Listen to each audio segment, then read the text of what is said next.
Assalamualaikum semuanya. Sebelumnya saya ucapkan terima kasih karena masih terus mengikuti cerita bergambar di channel ini. Dan untuk kawan-kawan yang belum subscribe ke channel ini, dukung saya ya. Klik tombol subscribe dan klik logo lonceng untuk bisa berlangganan gratis di video cerita bergambar selanjutnya. Oke, sebagai imbalannya kali ini saya akan coba menggambar sekaligus bercerita tentang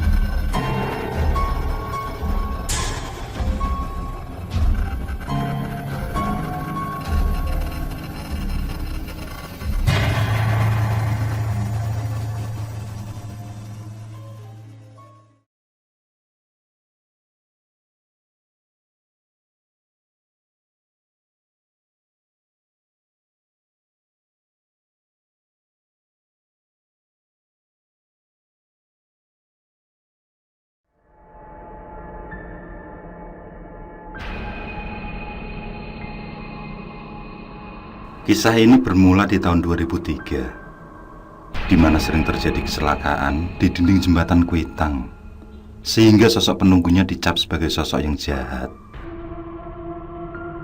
Kecelakaan itu sering menimpa anak-anak muda yang senang kebut-kebutan.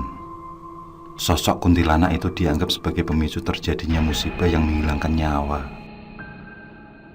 Dia akan membuat kendaraan yang lalu lalang jungkir balik, lalu tergelincir menabrak dinding pembatas jalan dan dinding jembatan. Kecelakaan itu terjadi karena pengendara melihat ada sosok perempuan cantik yang mendadak menyeberang jembatan. Dari banyaknya cerita tentang kecelakaan itu, warga beranggapan bahwa sosok kuntilanak tersebut tidaklah suka dengan kebut-kebutan yang membuat daerahnya berisik. Dia merasa terganggu oleh kebisingan dan lalu lintas yang sembrono. Tapi di sisi jahat yang dikenal itu, kuntilanak di jembatan Kuitang ini bisa membantu seseorang yang dalam kesulitan. Dan inilah yang terjadi pada Haryadi, seorang penjual onderdil motor di Pasar Senen.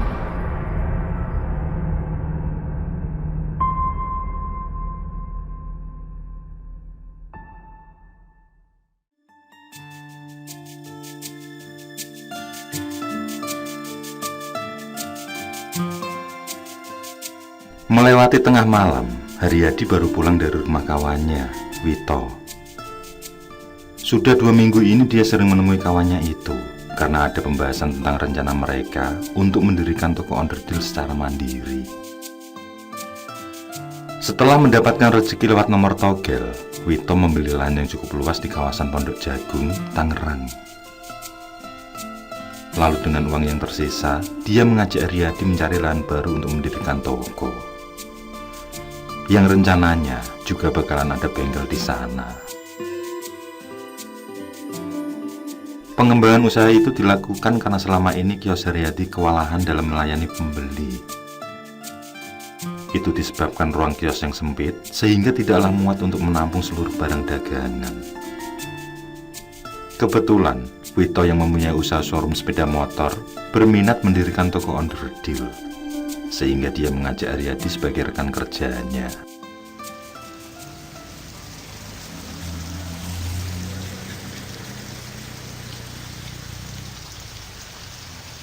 Hujan deras mulai turun. Air menggenang di beberapa ruas jalan, meluap dari got-got yang tersumbat. Bersamaan dengan itu, kilat dan petir silih berganti bersahutan. Sementara angin kencang mengguncang pepohonan rimbun di depan patung Pak Tani. Beberapa dahan tua pohon beringin terdengar retak lalu tumbang ke tanah.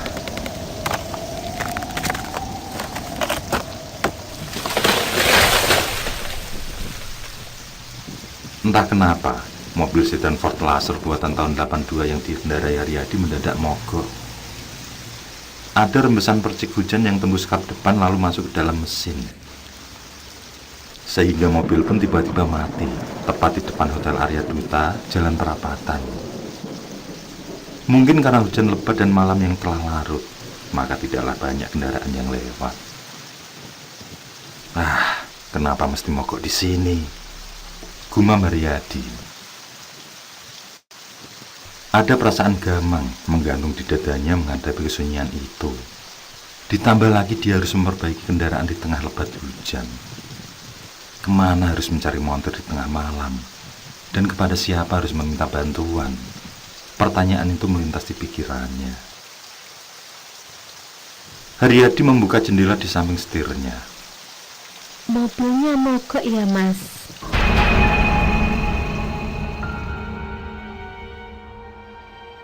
Dan dia terkaget saat muncul seorang perempuan dari arah jembatan Kuitang. Perempuan yang mengenakan baju putih bersih itu menawarkan payung yang dipakai kepadanya.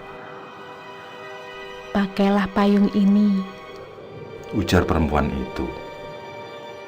Haryadi meyakinkan dirinya kalau perempuan yang berbaik hati itu adalah seorang PSK yang mungkin tinggal di bantaran Kali Ciliwung. Dia pun membatin, siapapun perempuan itu, karena telah berbaik hati, maka tawaran itu harus disambut. Oh iya Mbak, terima kasih. Mbaknya masuk aja dulu ke dalam mobil, ucap Haryadi. Yang kemudian dia mengambil alih payung hitam dari tangan perempuan tersebut. Lalu membuka kap, mencoba mencari penyebab dari mobilnya yang mogok. Sejenak kemudian, hujan mulai mereda. Haryadi fokus pada mesin mobil. Dia membuka cover delco dan mengeringkan bagian yang basah. Setelah itu, dia menjamah koil yang juga dikeringkan. Kemudian dia menutup kap dan kembali menstarter mobilnya.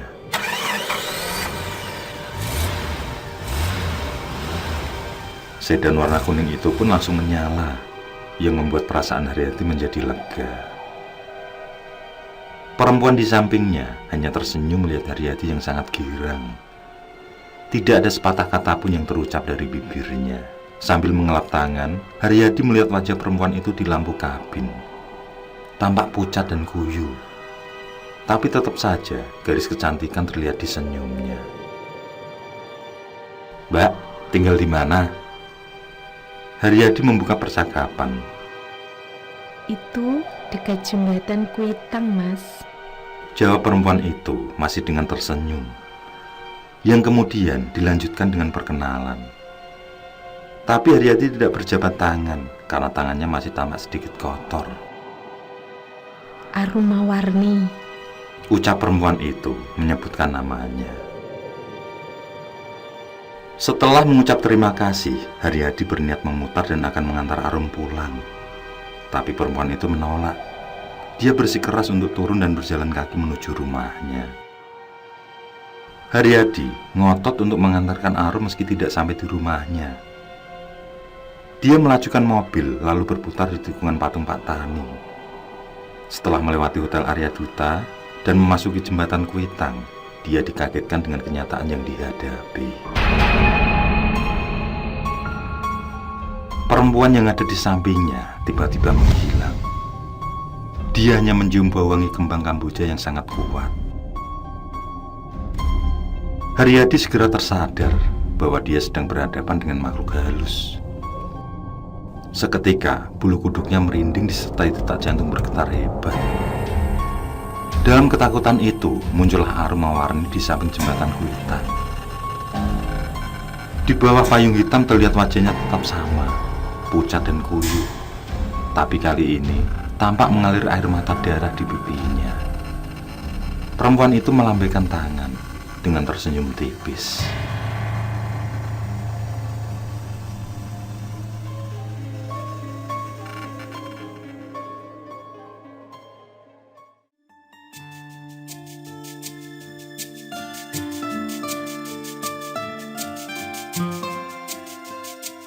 Haryadi menceritakan kejadian yang dialami pada Wito, yang tentu saja membuat pemikiran lain pada penggila judi togel itu. Dia justru berniat melakukan ritual di jembatan Kuitang. Dia akan menemui sosok Arumawarni untuk dimintai nomor togel. Karena pengalaman beberapa bulan lalu, Dia tembus 4 angka dari pemberian kuntilanak di salah satu tempat di daerah Tangerang.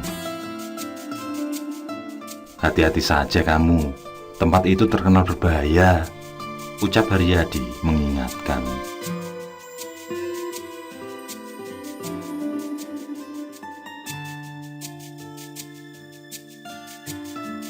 Bersama 2 kawannya, sekitar pukul 1 dini hari, Wito mendatangi jembatan Kuitang. Mereka melakukan ritual tersebut tidaklah jauh dari Tugu Tani, yang kebetulan ada bangunan tua tidak berpenghuni di sana. Mereka masuk setelah membuka pagar besi yang tidak terkunci.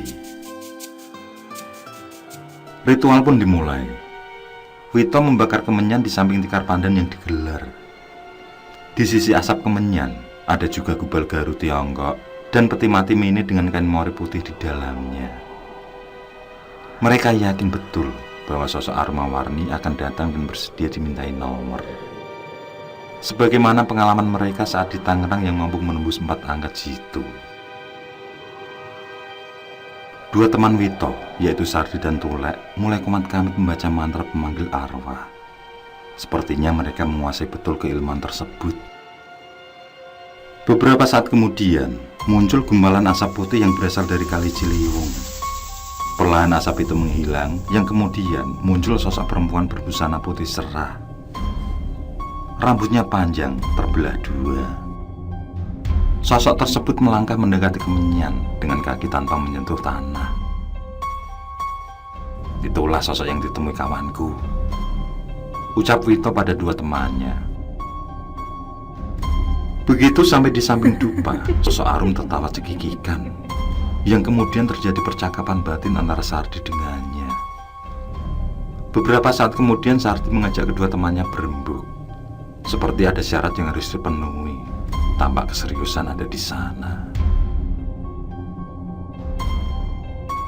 Yang akhirnya para penggila judi togel itu membuat kesepakatan dengan sosok tersebut. Sekejap kemudian, Armawarni lenyap dengan menyisakan wangi bunga kamboja. "Apa kita mampu menyediakan syarat yang dipinta?" tanya Wito ragu. Kedua temannya hanya terdiam sambil membuka peti mati mini. Diambil kain mori di dalamnya, yang sudah tercantum 4 angka dengan tinta hitam pekat. Sejenak mereka tersenyum, lalu tertawa puas sebelum meninggalkan tempat tersebut.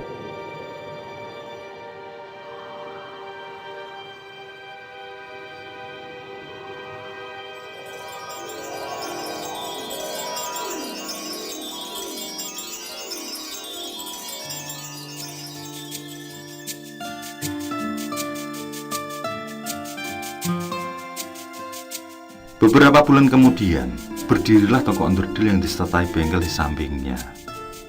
Lokasi itu tepat di sisi showroom milik Wito. Karena pelanggan Haryadi banyak, maka toko tersebut selalu ramai setiap hari. Mereka rela antri servis karena merasa puas dengan hasil yang diterima. Tapi hal itu tidaklah berlangsung lama. Semua berawal ketika Sardi mengalami kasus perampokan. Bersama istri dan anak bungsunya, dia ditemukan meninggal bersimbah darah. Semua harta termasuk mobil dikuras habis pelaku, yang kemudian rumah mewah tersebut dibakar hingga tinggal puing. Dan kejadian malam itu bersamaan dengan Tulek yang juga meninggal dunia. Tulek ditemukan tewas bersama seorang wanita di kamar hotel dengan mulut berbusa. Mereka berdua diduga overdosis. Yang ternyata selama ini Tulek mengalami depresi berat setelah bercerai dengan istrinya. Kedua buah hatinya ikut sang istri, sehingga dia kesulitan menemui mereka. Perlahan, semua hartanya habis untuk berfoya-foya demi ketenangan batin. Melihat kematian yang tragis dari kedua kawannya membuat Wito ketakutan. Dan kejanggalan pun mulai meneror kehidupannya. Dia ketakutan sendiri karena merasa nyawanya terancam. Penampakan demi penampakan sosok Armawarni mengejar waktunya. Dan kesialan juga dialami Haryadi. Hari demi hari, para pelanggan mulai beralih. Mereka mengaku selalu dirugikan setiap kali belanja maupun servis di sana, hingga toko dan bengkel pun sepi. Haryadi juga sering menemui penampakan Arung yang secara tiba-tiba, tapi sosok itu tidaklah mengganggu. Dia hanya berdiri sambil menatap tajam tanpa bicara apapun. Meskipun sekejap saja, namun Haryadi merasa ada sesuatu yang ganjil sedang terjadi. Ditambah lagi showroom milik Wito yang tutup 4 hari lamanya.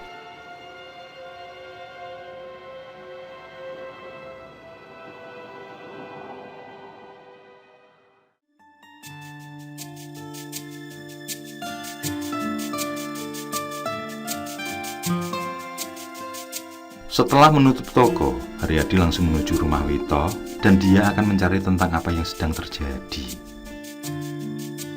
Terlihat perubahan drastis pada kawannya itu. Penampilannya jauh berbeda dari 3 hari yang lalu. Matanya sayu penuh ketakutan, rambutnya acak-acakan. Sementara baju yang dipakai berbau apek seakan tidak pernah mandi. Wito yang masih juga belum berumah tangga itu seperti memikirkan sesuatu yang gawat. Diajak ngobrol, malah linglung tidak tenang, seolah ada sesuatu yang dicemaskan sedang mengikutinya. Jujurlah, ada apa sebenarnya dengan kamu? Haryadi memancing agar Wito membuka cerita. Sesaat dia memandang tajam pada Haryadi, lalu ditarik tangan Haryadi menuju keluar rumah. Dia mengajak mencari tempat lain untuk berbicara. Melihat keanehan itu, Haryadi langsung mengikuti kemauan Wito. Dia berpikir sejenak sebelum melaju ke tempat yang menjadi tujuan. Di sebuah kedai kopi pinggiran kota mereka berhenti. Setelah memesan kopi hitam, Haryadi menagih cerita pada Wito. Rasa penasaran yang dipendam selama ini sudah hampir meledak. Wito menghela nafas panjang yang dilanjutkan dengan bercerita. Saat melakukan ritual di jembatan Kuitang, dia merasa ada yang aneh. Tidaklah mungkin sosok kuntilanak memberikan syarat hanya untuk nomor togel. Dia berpikir pasti akan ada hal buruk yang akan terjadi, sehingga dia menolak usulan Sardi untuk memberi syarat dari sosok Armawarni. Tapi kedua temannya berpikir lain, sehingga Wito terpaksa mengikuti kesepakatan itu. Begitu nomor togel tembus, Wito tidak mau mengambil jatah uangnya. Dia masih kepikiran dengan syarat yang diajukan, hingga dia menjadi depresi ketika maut menjemput kedua kawannya. Sosok tersebut seolah menghantui di setiap waktu. Padahal selama ini Wito selalu melaksanakan syarat yang dipinta. Dan anehnya, hal ganjil itu juga berdampak pada usahanya, termasuk toko yang dihuni Haryadi. Kamu keliru telah datang ke jembatan itu, nak. Tiba-tiba seorang kakek di samping Haryadi menyaut pembicaraan mereka. Haryadi yang merasa kakek tersebut tahu sesuatu langsung mengejar dengan pertanyaan seputar kejadian yang dialami Wito. Sang kakek menenggak kopi seteguk, disusul menyulut rokok kreteknya, membiarkan Haryadi maupun Wito menunggu dia mengulas jembatan Kuitang. Setelah asap rokok dihembuskan, barulah dia mulai bercerita. Jembatan Kuitang berasal dari nama seorang Cina, Kui Tiang Kam. Dia adalah seorang penjual obat tradisional yang tersohor. Masyarakat menjadi terbiasa menyebut namanya dengan Kuitang, yang kemudian nama itu pun termasyhur. Hingga saat dibangun jembatan di kawasan rumahnya, jembatan itu pun disebut jembatan Kuitang. Sebelumnya, di kawasan itu Sungai Ciliwung masihlah jernih dan lebar. Di sana masyarakat menggunakannya untuk mandi serta keperluan lain. Dan sekarang sungai tersebut sudah kehilangan keindahannya sehingga menjadi selokan besar. Dimulailah tragedi yang akan selalu dikenang dalam sejarah, yaitu terbunuhnya Nyai Dasima. Dia adalah perempuan asal Bogor yang kemudian hatinya terpaut pada Samiun, si tukang sadu. Nyai Dasima terbunuh saat naik sadu bersama suaminya menuju Palmerah. Mayatnya kemudian dibuang ke Ciliwung dari atas jembatan. Dari sejarah itulah Nyai Dasima dikaitkan dengan sosok penunggu jembatan Kuitang. Dia dipercaya mengambil pengikutnya yang mati bunuh diri di jembatan tersebut. Salah satunya adalah Arum Mawarni. Perempuan itu melakukan bunuh diri ketika ada keramaian Pehjun untuk peringatan Tahun Baru Imlek. Pehjun merupakan karnaval perahu yang diramaikan musik Tanjidor. Perahu tersebut dihilir mudik di Ciliwung yang kala itu masih lebar dan dalam. Tidak ada yang tahu mengapa perempuan itu nekat bunuh diri. Dengan berpayung hitam, dia melompat dari atas jembatan yang kemudian tidak lagi muncul di permukaan. Jasadnya pun hilang, tidak ditemukan. Dan sejak itulah penampakan selalu muncul menghantui. Diyakini siapapun yang bisa mendapatkan payungnya, maka dengan mudah orang itu akan menjadi kaya raya. Dengan cara payung tersebut direntangkan di kamar gelap, maka akan datang banyak uang di bawah payung tersebut. Nama Arum Mawarni semakin mencuat ketika muncul nomor SDSB, sumbangan dermawan sosial berhadiah. Setiap kali ada warga yang datang, pasti mampu tembus meski terkadang hanya 2 angka. Sedangkan yang tembus sampai 4 angka, kebanyakan kejayaan mereka tidaklah lama. Mereka akan mengalami kematian secara misterius, disusul harta bendanya yang raib, atau sebaliknya, hartanya dulu yang habis, baru ajal menjemput. Apa kakek tahu jalan apa yang harus dilakukan agar tidak menjadi tumbal? Ucap Wito dengan cemas. Sang kakek menenggak kopinya yang telah dingin. Sesaat kemudian dia memandang Wito. Takdir yang akan menjawab.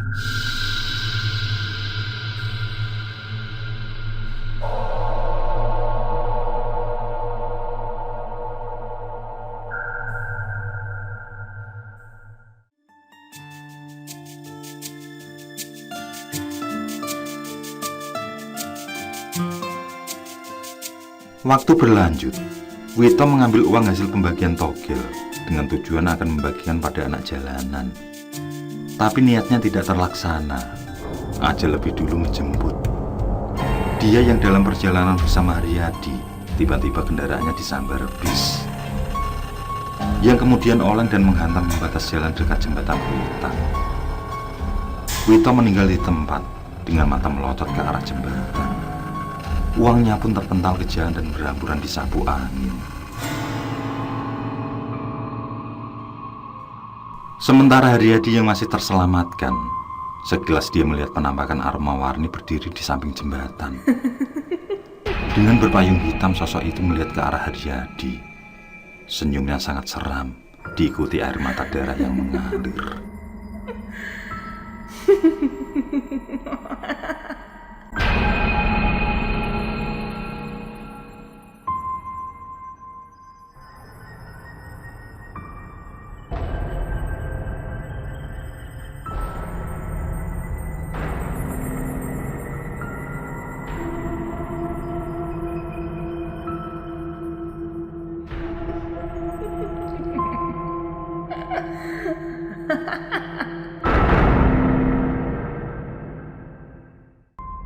Oke, saya kira cukup cerita kali ini. Untuk cerita-cerita lainnya, silahkan buka di bagian video dalam channel ini, di playlist cerita bergambar. Sekali lagi terima kasih ya. Jangan lupa like, komen, share juga boleh. Dan untuk yang belum subscribe, langsung klik tombol subscribe. Semangat berkarya. Akhirul kalam, wassalamualaikum warahmatullahi wabarakatuh.